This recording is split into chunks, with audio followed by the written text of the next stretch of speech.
Have you ever felt like the very thing that makes you unique might be doing you more harm than good? You start getting known for something, it's getting you initial attention, but in later conversations, it is creating the friction that is stalling and killing your opportunities. Having value and perspective that is hard to communicate in terms of ROI is something every founder struggles with and leads a lot of us to burning out. I'm John Hill, aka Small Mountain, and in this episode of the Founders Growth Show, we're back with John Seelig for part two of the Founders Time Capsule. Before, John was running comedy writing for revenue teams, but after a never ending grind that was leading to burnout, he took a sales role with a company, only to realize that he's better off on his own as a founder. Today, we talk about the pivots in thinking that are leading to his new venture, the credibility gap. We cover why leaning too hard into your superpower can accidentally kill your credibility, the raw reality of founder burnout, and why stepping away is sometimes the only way to find alignment, and how to use foundational storytelling frameworks to get technical teams speaking human. If you're currently grinding away on a treadmill, running a business model that feels heavy, you can't afford to miss this one. John's perspective is a masterclass in founders' resilience. Let's hop in. All right, we are back with part two. We have John back here. If you watched last week's episode, you got to see the first part of the time capsule. I meant to go in and check the date of when we recorded that first one, John, but I got a little too excited and I don't have that date. But time has passed. You're in a different lighting. My lighting is very different. We figured some things out from those older episodes, but welcome back, my friend. I'm excited to dive in this with you. I'm excited to be back. Thanks for having me. Absolutely. We were talking about some things before we hit the recording. And to me, this whole concept of like pivot and figuring things out and learning as we go, I think is one of the coolest things about the founder's journey, right? And I have met a lot of people that have decided maybe this wasn't for them, taken a 9 to 5, maybe just gone to go do something else and then come back to this thing, and every person that I've interviewed that has done anything has got 15 failures that no one has ever even heard about because they didn't even make it to the surface. They didn't run on it long enough. So I'm excited to kind of dive back into this with you and kind of talk about like what did that okay, so let's talk about that whole thing first, right? You decide, okay, I'm going to go in a different direction. I'm going to stop chasing this thing. You take the role.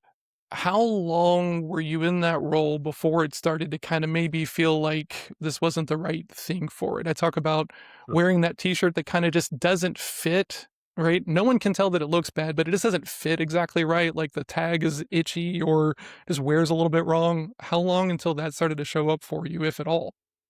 I wouldn't say it did or didn't feel wrong at any point. I just felt the biggest particular adjustment for me was 100% remote.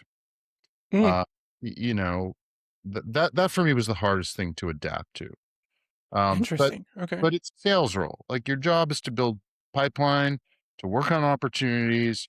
There was a few other demands placed on me, but overall, I wouldn't say it ever felt wrong. It was just tough. That's all.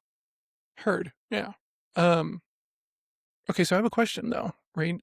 You said that the remote aspect was difficult. Like, weren't you mostly in a remote capacity when you were doing your stuff before? Like, wasn't that Yeah, but kind of the same yes, thing? you're working for yourself, and there's no one you're accountable except no one you're accountable to except your clients. And you know what you're supposed to be doing for them. So remote isn't too hard. It's when you're learning something brand new and working with different people and different tools and different systems, and there's a lot to learn. You're drinking from the fire hose quite a bit. New markets to serve, new personas to understand, new everything. So that's kind of a lift. And my belief is that when you were in the room with some people on site or in a job, you can absorb a lot that you wouldn't just by staring at your screen. Heard. Yeah. Like when people started posting their ideas on like everyone should return back to work, and I was seeing people that I'm like, you don't work in an office. Like, why are you preaching this? Right? I would get kind of like affronted. I would get a little bit, pissed off that they were just pushing other people to go back to offices. And then I saw one person talking about that if you're in the early stages of your career, Of having course. that osmosis effect, being in the room, is a game changer, especially for sales side, because a lot of people don't really provide a whole lot of like sales training. A lot of it is just that osmosis effect of being around other people, failure by learning and learning by failure and stuff like that. One of the cool things we were talking about before we turned on the recording was that you had done other pivots, right? My understanding and knowledge of you through being connected on LinkedIn and hanging out at a couple of events was that you had started out in comedy and then made it to sales, and turns out I was pretty off on that viewpoint. So it turns out like the comedy idea in itself was a bit of a pivot, and then, it kind of stuck a little bit. Can you talk a little bit about that whole thing? Because my view of that was completely off. I thought you were pivoting away from comedy to sales. You are not the only one who had that perception, and maybe it's my own fault just in the way I branded myself on LinkedIn when I started what it became comedy writing for revenue teams. No, my background is I went to school, did a couple of business degrees, worked in banking, worked in consulting, worked in the dot com era, which might date me. And then I ended up in sales because I kind of was bouncing around and didn't really have a great idea of what I wanted to do, and I ended up at Oracle. I ended up in a cold calling role, early whatever we call SDR today. It was back then it was business development consultant. And that sounded like having an MBA. That sounded like a great role. I was like, I can help the be a consultant to this company and help them develop their business. Like, I had this they made the title sound loftier than it was.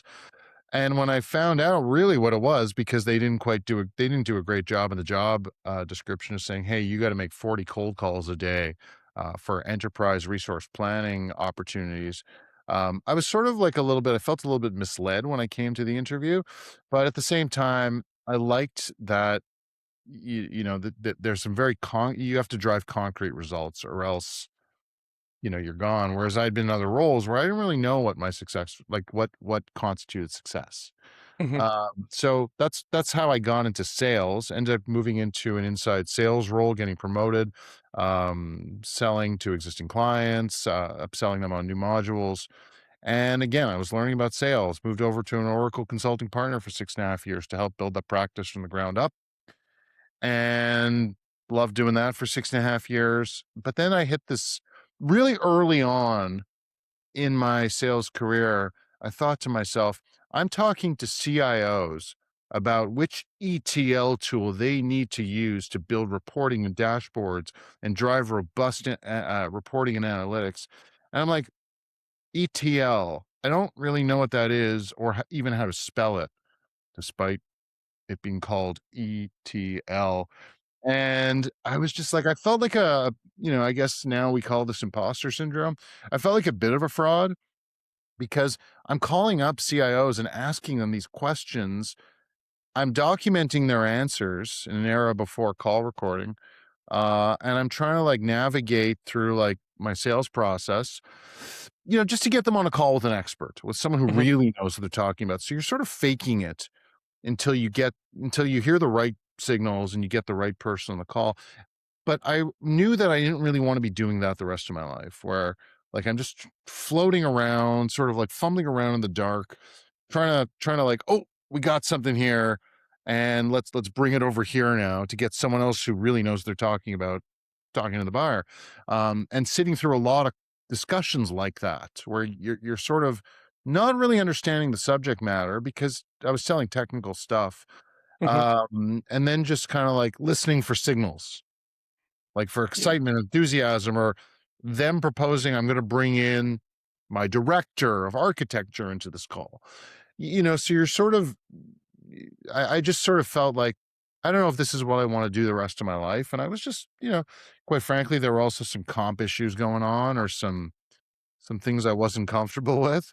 Mhm. And I just said, you know what, I want to do something that in life that, or I want to get into some new world. Completely Yeah. new world other than enterprise technology sales, and I started doing stand-up comedy. Just, I wanted to meet some people and maybe write some sketches, and it was a comedy writing class, and I didn't even know it was stand-up, and I was hoping to meet some fun people, that I could collaborate with and brainstorm with and get creative with, and maybe we could shoot sketches and put them up on YouTube, but that was a thing that was happening, and when I found out it was a stand-up class, the teacher said, "At the end of these 10 weeks, you're gonna do 5 minutes of stand-up for your friends and family," and my first instinct was, "No, I'm not. Not doing that. That's not why I signed up for this. I just wanna learn how to write a little better, find the funny in things." And after 4 weeks or 6 weeks, I would say, of doing the assigned homework, Mhm. where we had to get up in front of our peers and, like, read our homework, I realized a lot of the people in this class really stink. They're not funny. They're not creative. They're some of it was pretty embarrassing. And I had enough confidence in my own stuff where I'm like, I'll do the 5 minutes. Like I'll do it. I'm Mhm. not gonna invite my friends or family. That I'm not doing at all. I'm not gonna subject myself to that kind of humiliation if it doesn't go well. Yeah. And but it did go well. And I just kind of got addicted. And then like I was like, oh, I want to spend more time in this world of miscreants, I think is the word. I sort of just was drawn to the world of stand up. I started writing and performing quite a bit. I started producing because I felt I could do a better job on the business side of producing shows. And I just wanted to learn new skills and meet new people, and sort of ultimately figure out how can I pivot away from enterprise technology sales or all technology sales. Mhm. I never quite fully escaped it. I did take a break for a while from it. Did some part time stuff, um, but I started doing a lot of things in the world of stand up. I started producing not only my own shows, but I started producing fundraiser stand up comedy shows in Latin America that were in English for travelers and for expatriates. I had a whole vision of what I wanted to do. It was probably a little premature, and I didn't have the right people around me. Mhm. And then in 2017, when I put that project down, I had a choice. I could either go back to a full time enterprise technology sales role, or I could sort of double down on my stand-up comedy, like now DNA, I guess we call it. Because if you were at a party and someone asks you, "What do you do?" and you tell them, "Oh, I sell Oracle add-on modules to mid-sized manufacturers and financial institutions." They're like, I don't know what that is. Okay, like, great, see you later." Or, but then they ask you, like, "Well, what do you do for fun?" "Well, I did stand-up comedy last week for the first time." Just even saying that, not I've been doing stand-up comedy for the last few years. Just telling them you've done it, like, once gets Mhm. people, "Tell me more about that. I need to know everything." It's, "Oh, what guts you must have." Like, all of a sudden, you're this hero. Mhm. So I really felt that, like, leaning into my stand-up comedy background and bringing it to the business world was something I thought, um, and was right about to some degree, would have some gravitas, I guess is the word. Yeah. So I built what became comedy writing for revenue teams, which we've talked about. What, Um, yeah, go you ahead. you shared this little anecdote, before we turned on the recording, and it's so it just kind of stunned me, right? Someone is walking past their boss and they know you, right? Hey, I know this guy, he can help us. Oh, who is he? Well, and they grab at the thing that they know to grab to, right? Well, he's from comedy. Okay, well, we can give him a shot.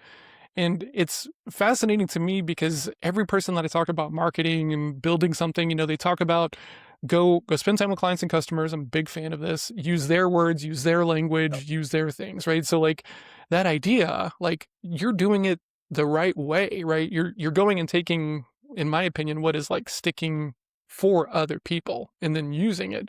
But sometimes that also doesn't serve us. It can be a little bit pigeonholing. It can be a little bit like not tied to like the goals that we want to do. So, did it feel like a trap towards the end of just being known as like the comedy guy versus someone that can just come in and move the needle for you and have better conversations and connection?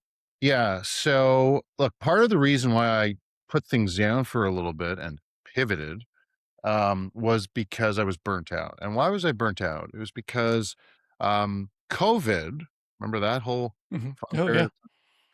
of before COVID, I was marketing myself as like, bring me in for a team building workshop. We'll go through this process of writing humor. I sort of suspected sales leadership would know what to do with a good one liner that shines a light on a prospect's pain and tells what I call a mini story. um, about a problem they solve and how it sucks for the buyer. Um, but then over COVID, an 8-hour workshop couldn't be done in 8 straight hours, so we had to build it out over time, and all of a sudden, uh, I'm teaching an hour at a time, and I'm giving people little things to think about or homework in between sessions. And those workshops, some of them yielded results for my clients versus, a one and done half day, full day workshop where I leave and everyone's, John, that was great. See you later. Like, Mhm. so all of a sudden, my clients were telling me that what the process I was putting them through, which is rooted in real sales training, was sticking, and that they were getting results either over cold email at the trade show booth or lowering onboarding times for new hires, ramp time. Those are the kind of results I was driving. Coming out of COVID, I said to my clients, "Hey, this approach yielded results for Yeah. my clients." So my new prospects, I tell them that. Why don't we do something remote over time, over a period of time? No, no, no. We just want to get back together and see each other. Let's do a half day or full day workshop. And look, guys, I'm not going to lie. I like earning money, so I'm not going to turn it down when it comes my way. Or let me. It's not. I don't even like earning money. I need to earn money. We all do, right? Mhm. Uh, so you kind of go with those gigs. They still take time to prepare for, Yep. and just you're racking up more of those gigs that you're not generating results for your clients. They Yeah. like and that they'll give you a little testimonial, whatever, but it's not leading to more recurring business. Mhm. Um, and so I just kind of burnt out. Kept also post COVID was not easy for all kinds of other reasons. Yeah. Tech world wasn't spending. So I kept trying to pivot around use cases. I've helped my clients like the kinds of results I've driven and helping trying to find the right kind of clients, different industries I try and pivot to. Mhm. Uh, and just quite frankly, it was like a lot of reinvention. Yeah. Um, and it led to like flat out burnout. Like just came a point in 2024 where I just said, I'm really tired. I'm going to lie down on my couch for most of this day, and most of the next day, and most of the next day. I'm Mhm. exaggerating a bit. I would do a bit of work, but I wasn't operating on the same, what's the word for it? Like level that I once was. Yeah. I the whole workshop thing for sales, I could say so much and it doesn't really help, right? Because like I'm a martial arts guy, and so I'm big on, you know, treating it like craft, going really deep, finding ways to continue to improve and stuff. And it was always very frustrating to me for like the first 10 years that I was in sales and I was a martial arts guy that no one was really practicing or training or Yeah. doing it like that at all. It was because whenever I was in corporate, you would have new hire sales training, and it would be like this huge region level kind of thing, right? So you're with people you're never going to see again. You don't really have any relationships, and it's all product training more than it is like actual conversational sales training, Yeah. having curiosity, connection, stuff like that. And it was I would be the only guy who would be a little bit excited about, like, actually doing a little bit of practice, and everybody else was so over it. They hated the idea of, like, practicing and Yep. everything, and so I didn't wanna be the only guy who's, like, taking it seriously, and, that kinda goes back to the thing that you were talking about earlier, like, most people don't actually want to be in sales, right, for, their initial kind of, like, stint on it, right? It takes Yep. a while for people to decide that this is their lane because most other people want to be doing pretty much anything else, right? And I had that same inclination that it wasn't that I was against trying to do it well. It was just that I thought everyone was going to give me what I needed. And if I wasn't getting what I was needing, then I couldn't be held to a standard or expectation that I couldn't hit. And that was just way off, obviously, Yeah. right? Because that's not normally how it goes in sales roles. Right. And then a friend of mine, actually my business partner, he gave me this Sandler book that you can't teach a kid to ride a bike at a seminar. And I'm reading this, and I like every page, I'm like, yep, yep, yep, yep, right. And like this was before I had any aspirations of like being in this space at all. It was just like, Right. yeah, this is what I see as a martial artist that it takes time for the changes to happen, right? But everybody wants to just kind of blunt force people through a 4-hour workshop, and it doesn't really lead to lasting change. And then what happens is the consultant comes back and says like, okay, great. How are they doing after that workshop? And leadership says, well, nothing really changed. Right. So guest consultants aren't really worth the money, Right. you know? Right. It's a Well, it's a you very it's a very interesting merry-go-round that we all are on. I think being a martial arts expert, could come in very handy in sales. You can really use it to overcome certain objections. Certain objections? Certain objections. Like which ones? I would love to I'm know. not sure which, but you have the tools to overcome them is what I'm trying to say. No one Yeah. wants me in my bad Liam Neeson impression being like, "You will have a meeting with me because I have these skills," right? That would just be hilariously bad. I would Maybe try that it. should be my content. I would try it for you. So I just want to come back to one thing. So, um, because I realized I rambled a little bit and I didn't answer part of your question, but um, through all through all the content creation I would do on LinkedIn Mhm, and my approach of using humor up top, like hyper relevant humor to prospect, like I'd make cold calls to my buyers and say this call is colder than the relationship between sales and marketing. And I get a laugh and people would take a meeting with me.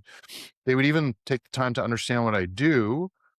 They'd say, I've seen your content on LinkedIn. And a lot of it was sort of like from the perspective of how a comedian approaches an audience, and the things they need to be thinking about in order to, get the results they want out of that time on stage. And I was trying to like frame sales through the eyes of a stand-up comedian. And then all that to say is, and my content was lighthearted, people would say, he's a comedian. And I even had in my LinkedIn profile, half sales guy, half stand-up, all parental disappointment. And ultimately what registered was they didn't see the half sales guy part. They saw the comedian part. And mhm, so I could have a call with John Hill and get him on board about how my training is gonna help his sales team do A, B, and C. Um, they would go to you would go to your CRO or CEO, ask for some funding. I have this guy who's gonna help. He's a comedian and like nothing about X amount of years in enterprise sales, nothing about showing how we're going to connect with our buyers and understanding our personas and how these problems are impacting them and finding new ways to express all that during it. Like none of that. It was just like mhm. the moment the decision maker heard comedian. Because You were unfortunately, I yeah, think you know this, when you're on your own, sometimes you're at the mercy of who is willing to talk to you. It's not the greatest, but it's just mhm, kind of how it goes. And everyone could shout from their ivory tower, well, really need to get to access to the decision maker. It's not always going to work out. People gatekeep everything. mhm. Um, so sometimes you got to take the leap of faith and invest a bit of time with someone who has a senior enough title and go with it. But then they can't, you can get them fully on board and get them seeing everything you're doing. But if they can't sell you in short windows, you're in some trouble. Um, 100. Yeah, and the absolutely. comedian label kind of damaged me in a lot of ways, even though it was my differentiator, my superpower, if you will. Yeah.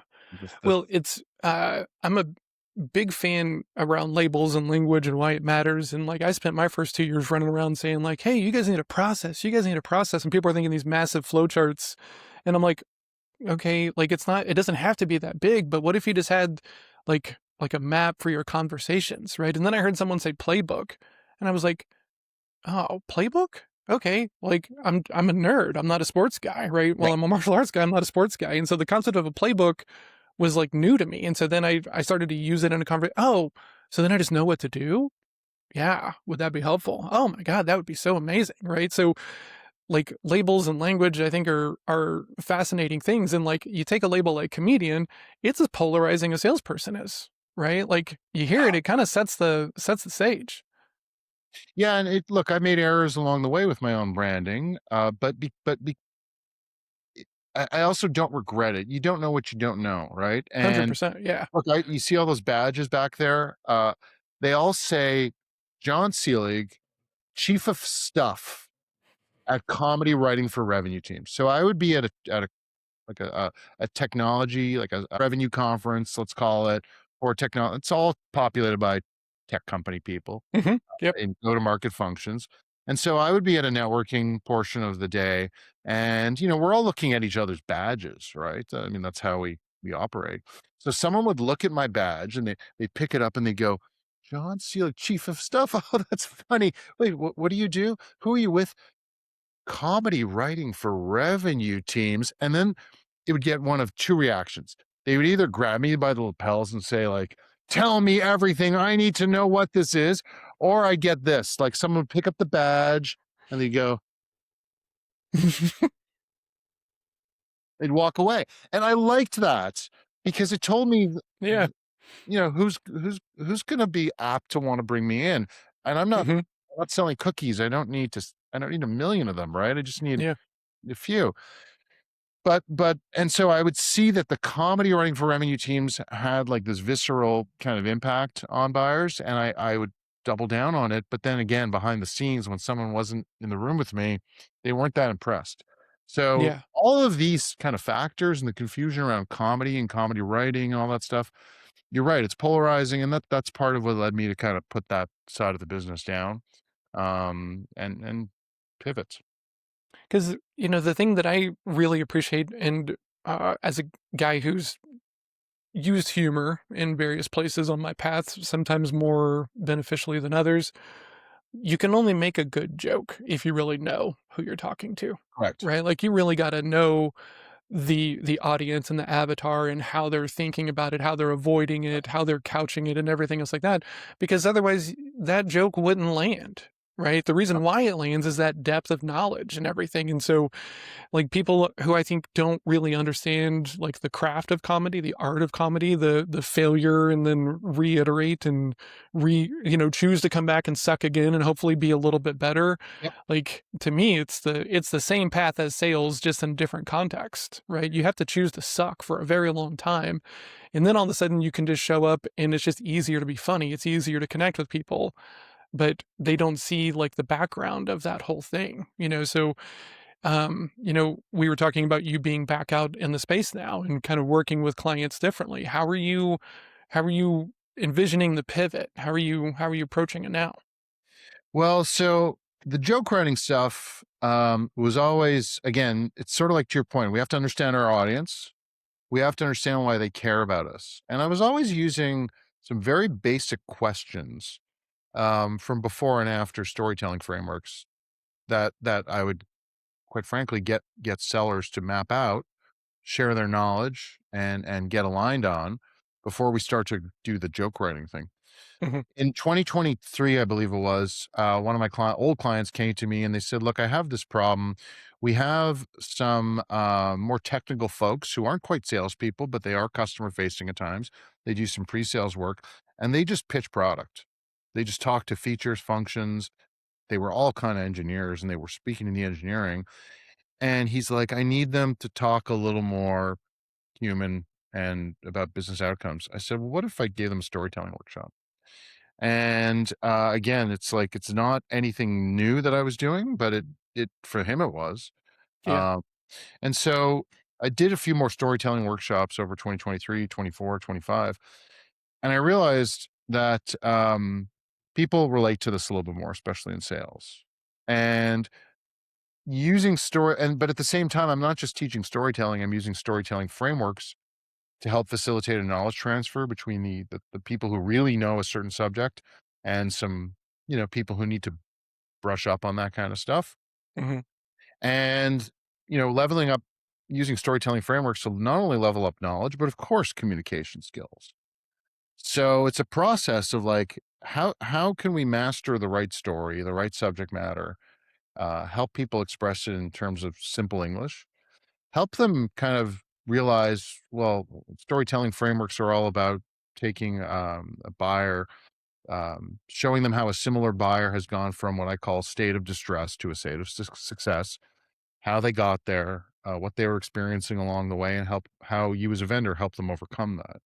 hmm, So the goal is to help demystify for a lot of salespeople, like, what's our value here, and how do we help people overcome these which problems can we help them overcome?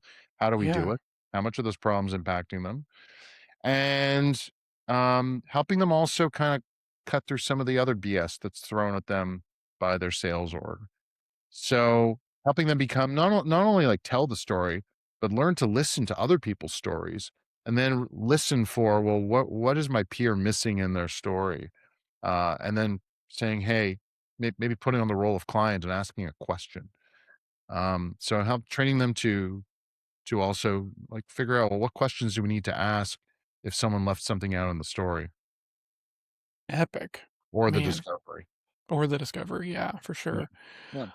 Um, okay, so I have some questions for you, right? Because I kinda wanna if the goal here is to help other founders, right? And so I know that there are other people that are struggling. A lot of people are feeling burnt out. A lot of people are mid-pivot. So my first question is, do you think that without the time away, you would have gotten to this level of clarity in, like, the work that you should be doing? Like, do you think you could have kept hacking away, or do you think you needed the time? It's a good question. I think I had internalized all the little things that was preventing me from succeeding or where I what I could do to succeed. But the time off helped me just it gave me yes, in short, it gave me clarity because I literally when I left my last role, I had a choice. I could either go hunt for a new role, which involves applying to postings online where, we can see that 200 people applied for this role in the last 24 hours. And we're like, okay, well, am I that special? Probably Mhm. not. We could see that, okay, a lot of people say you got to prospect for your next job. Okay, I could do that. But why don't I just prospect for the things I'm like doing the things I'm already good at and that I know how to do? And I was like, that probably makes more sense. It's a lower commitment for companies versus hiring me full time. Yeah. And then ultimately changing all the things that I say I can do for them, which they're going to do anyway. Mm. Uh, and I'd rather work with companies on a shorter term basis, delivering some results and trying to get referrals out of that or introductions out of that versus sticking around forever. Um, I Yeah. also I also like new industries and new companies and new problems to solve and all that sort of stuff. So I figured it's better to kind of tweak what I was doing, package it up, look at what I was doing wrong the first time and fix all that stuff because I know enough of those things that I was doing wrong and I Mm. know what people are more receptive to at this point after having gotten a lot of feedback. And I ended up going to speak to about 30 sales leaders and enablement leaders and saying to them, where are your team struggling? Where do you need help? Oh, wow. Okay. So you said earlier using our customers' words. I was always kind of doing that in a sense, but I'm really going to do it this time. Epic. And I'm Okay. really going to understand where do you guys need help and is what I'm putting on the table able to help? And I was like, yes, of course this helps. And they've helped me validate that. When you So were going sorry, like, I'm so interested in this. When you were going through when you were polling sales managers, right, around, like, the gaps and everything, was there anything that, like, stuck out as like, "Wow, that wasn't even on my radar. How did I miss that?" Or was it just kind of like little nuggets here and there, and you needed the time to piece it together? no, my big learning was that what I understood 10 years or 9 or 8 years ago when I started comedy running for revenue teams, 2017, so 9 years. It's like the problems today in sales are the exact same ones as in 2017, and this is literally what sales leadership and enablement people told me. Our sellers still don't understand our buyers. They still pitch features and functions and product. They don't know how to ask questions. They don't know how to listen. And I'm like, well, if you're going to fund every business idea on the planet and force all of them to scale on an investor's timeline and grow at a certain timeline, you're going to have to hire a lot of people who aren't born salespeople. And if you're not going to have the patience to train them, you will end up with these problems. And that was the same thing in 2017 all the way through today. And so I was like, oh, the problems haven't changed. So I'm me tweaking what I'm doing is going to be very beneficial for hopefully everyone, including myself. Yeah. Um I hope everybody who's watching this, like, pays attention to that line. Like, the problems don't, in my opinion, really change, and this is why I try to read, like, old business books, because it's the same every sales book, even, like, since, like, Brian Tracy days, says people today want a relationship, right? So, like, if this has been in sales books for, 100 years by now, I think we can just kind of all agree that this is the way we should be getting it done. So the problems don't change. It's just our appreciation of them, how we talk about them, how we avoid them can sometimes change. And that was a big lesson for me. But like Also within that, I can appreciate that it's a little bit maybe different than how we hold it initially, right? Because there's in sales, there's so much like tough guy mentality and, people will take advantage of you and stuff like that. And sometimes I go talk to sales leaders and they're like, oh, my people are broken. But it's not always that bad. Sometimes it's just like, hey, they're moving very fast. We have a lot of new people. So it's not always as bleak as I sometimes make it out to be in my content whenever I'm talking about talking with sales leaders. But that that that ability to not want to take it all the way to 10, but to like let it live at like a 7 or an 8 is very interesting, especially coming back to it. Was it easier for you to hear the feedback because you had stepped away? Do you think it would have been harder if you'd gone to go do a round of feedback while you were still like in the motion?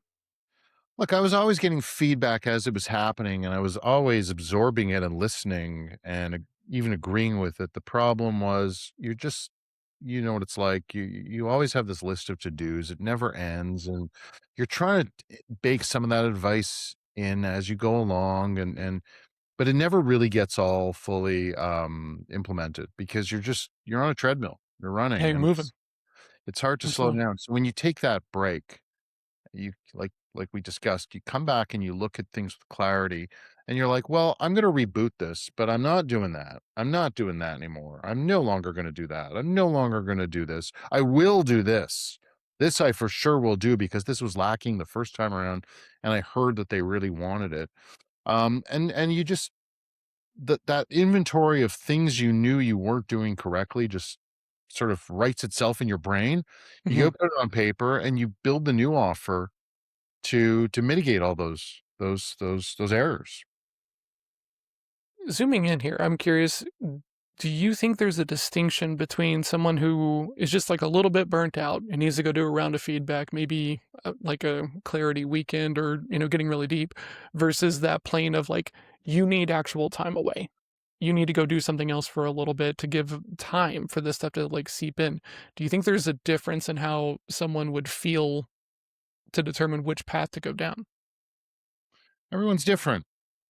I you know, I look, I would encourage people to take some time away, but I don't know what their ability to do that, like their propensity or willingness or ability to just go do that is. Maybe they're just like, I got to keep paying bills. I don't Yeah. want to go for a job. Like everyone's different, and some people really are quick at pivoting. Right, like on a dime, they know how to do it. Uh, I can be slow with technology and stuff like that, and um, managing my own operations. So I'm not the quickest, no doubt about it. Hmm. Um, but I'm processing as it's happening where things aren't going right, and I'm putting it into a little storage room, saying, "We'll fix this in a bit. We will." Yeah. So look, some people can do that over a weekend. Maybe just go away to the lake and meditate and do whatever they need to do to get to where they want to go. Hmm. Or maybe they need a longer period of time. Like I can't answer that question. Everyone's different. That's fair. We all just operate in different ways, and I think everyone has to figure out what's best for them. Um, I thought I was putting my business down entirely for a Hmm. while. Like I knew it wasn't going to be necessarily permanent or forever, but my goal was not really to come back to it. My Yeah. goal was to just want to have a role and be happy, and I could take a break. But you know what? Like just seeing how difficult it is today, uh, and that I just felt like this is the better move for me. But look, it's feeling, it's gut feel. We got to know yourself a little bit. It's interesting because 'cause I'll like, some friends of mine that I've known for a while are like, I'll meet someone and they're like, "Man, how'd you get the confidence?" And it's like, I don't see myself as that confident of a person. It's just I know what I'm not willing to, like, struggle through Correct. anymore, right? Right. And so you hit the nail on the head, like, I mean, trying to get a job is essentially a sales process, right? You need to be able to stand out, you gotta be able to make an impression, and if you come from sales, like, okay, just do it a little bit more, turn it into a recurring process, and you probably have the beginnings of a business, right? Um, I'm curious, John, what, if anything, are you doing differently this time around? Like, is there a different order of operations? I'm not doing this, I'm not doing that. Is there anything specific that you're thinking about as you're coming back to this in the form of change? Yeah, I was on the LinkedIn content. Maybe this could be very meta comment here, given that we're recording a podcast. But I'm awful content creator. I still do it. I still create content, but not at the pace I used to. I don't put pressure on myself anymore. I used to feel like I bought into this whole the algorithm will only give you love if you follow rules A, B, C, D, X, XI. Like I was just like I have to follow these rules. I'm just like screw it. It doesn't matter at this point. I'm gonna put out what I put out to get some views and some likes, some attention. Great. I realized, and this is unique to me. I have enough people know me and enough people remember me from what I was doing and will take my call or respond to my email. Mhm, Um, and I realized like I don't want to be the digital marketing guy. Like that was a big failure for me. I was always trying to learn this stuff, and I'm like, and I didn't always trust other people to do it for me because a lot of people, I'd get on a call with a marketing consultant and I would tell them my problems, and the solution was the thing that they know best. You need Google Ads. I'm like, "Oh, that's your specialty, not." I was looking for a digital marketing consultant who could help me solve my problems with a solution that will really address sort of like selling software. It's like, if I can show you how you're gonna solve these 3 problems, will you buy it? And they were just telling me, "I have this one hammer. You have these 10 nails. My hammer can whack all these nails." I'm like, "I mhm. don't." So you're asking for a lot of money for something that I don't think is gonna solve my problem, like. Oh, agreed. I've had so many of those conversations and, like, for all the benefits that I think that, like, sales professionals have when it comes to, like, launching a business and being able to just even, I like, get through discovery to see if your idea has any weight. All of that skill that allows that, I think, makes it hard for us to make the jump into, like, one-to-many messaging and stuff like Yes. this, right? Because, we can get the connection in one-to-one, okay? The the craft of being able to hammer out a message that stands up one to many is just like a different plan and different path. Like in my head, to me, it's like the difference between writing comedy versus like writing a funny movie. I think most people could write a funny movie if they sat down and practiced enough and everything else like this. Whereas comedy of, like, actually getting up in front of someone, like, is more like the sales aspect of it, doing outbound, getting rejected, Yeah. and all that other stuff versus, "Let's make this landing page, let's show it to 1,000 people, and then let's see how it converts." To me, like, they're different paths, and so that the greatness early, and because I just see it a lot. I see most sales consultants, trainers, coaches, people that are around conversational selling struggle with marketing, which is just a very interesting correlation that I see all the time. And I'm bad at it as well. Like I mean, I'm not super good at any of this stuff when it No, comes to marketing. I enjoy it. I like learning about it, but I don't think I'm great at it by any shape or form. Do you see that same thing, or is that just like something that I see that like no. people that start off in sales struggle with that? Of course, like, look, marketing, especially online market, I think I always fancied myself like that I have a brain for marketing. Um, but more on the abstract principles of marketing, not the tactical side of it, especially in the digital age. I don't have experience with all these tools and softwares, and I've never done it as a job, and that's the part I've decided to to stop worrying about. Mm, So content creation. Another one is I felt the pressure to be funny in all my communications, whether it was an email, whether it was or a cold email, I should say, or whether it was my LinkedIn content. I'm not worrying about it. Some of my funny will come out, but I'm not going to like try and like figure out how can I be funny in every post so I have that good for credibility. you. What are you writing for revenue teams guy? Now my business is called the credibility gap. And it's about how can we make sellers come off to buyers as more credible and better subject matter experts and better communicators. And so that's the part I'm leaning into right now. And that's it's more net like being funny is hard, right? It just is, especially around stuff that doesn't always quote unquote lend to humor.